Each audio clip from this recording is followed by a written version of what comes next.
Right now, Pittsburgh's best sports show is about to begin. Call us or tweet us. We've got things to talk about on the Ireland Contracting Nightly Sports Call.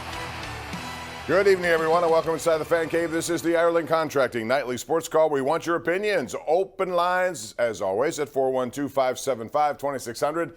That's the number of the Bordas and Bordas hotline. You could also hit me up on Twitter at KDPomp, at the Pony Express. Andrew Filipponi joins us tonight from 93.7 The Fan. There is no Andrew Filipponi. What happened to Andrew Filipponi? He's not there. I expected him to be there. So there is no guest. So I guess I'm riding solo tonight. All right, Pony, where are you? Anyway, I didn't get the memo that he wasn't going to be here, I guess. So anyway, we're not going to have him tomorrow. I understand we're going to have Joe Starkey, unless something changes. But in the meantime, it's just you and me at 412-575-2600. And interesting night tonight for the Penguins. Some good news and some bad news. The good news is that the team that's chasing them lost again. The Florida Panthers have really hit a rut. They've lost 4 in a row. Despite that, the Penguins are still just 3 points ahead of them. But they're running out of time now. They lost tonight to Ottawa, a good young team, 5-2, that final score. But the bad news is the team right above them now leads them by 3 points. That would be the New York Islanders at home, beat the New Jersey Devils in a game the Devils really wanted to win.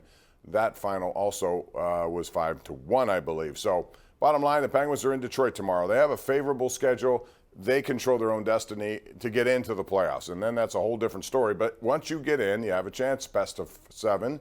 And it would look like the Boston Bruins are going to be that first opponent. And they play Boston on Saturday here. Boston's tied a franchise record for most wins the other night. David Krejci has returned. He's playing well. All these older guys. And we saw a 50-goal score as well for the first time in his career for the Boston Bruins. And bottom line is Pasternak is doing what they gave him a lot of money to do. He's scoring goals. But they have a good team. They brought in some things at the deadline with Garnett Hathaway, Dmitry Orlov. Those are guys who have been veteran guys involved in big-time playoff series. So watch out for the Boston Bruins. But the Penguins have a chance to get things right. It's all about goaltending.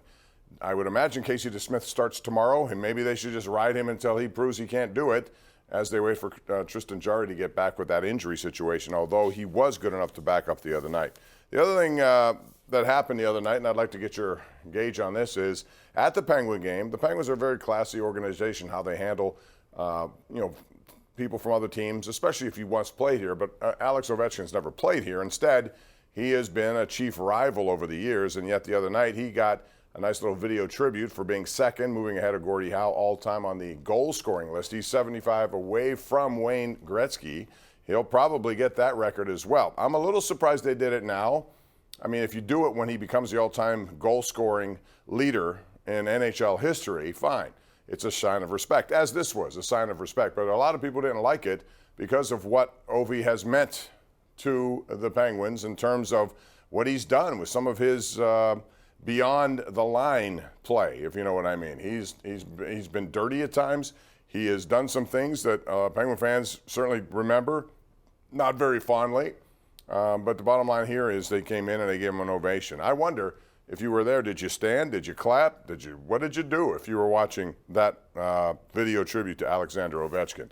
Also today down at the winter meetings, or I should say the owners' meetings, it's spring, so it's really not winter, but it's the owners' meetings in Arizona. We saw all the coaches talk. Mike Tomlin spoke.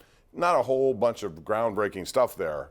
But John Harbaugh, just as he was about to sit down, there was a tweet by Lamar Jackson, which basically said, hey, guys, I'm done in Baltimore. I've asked to be traded. A little like, thank you, fans, for everything.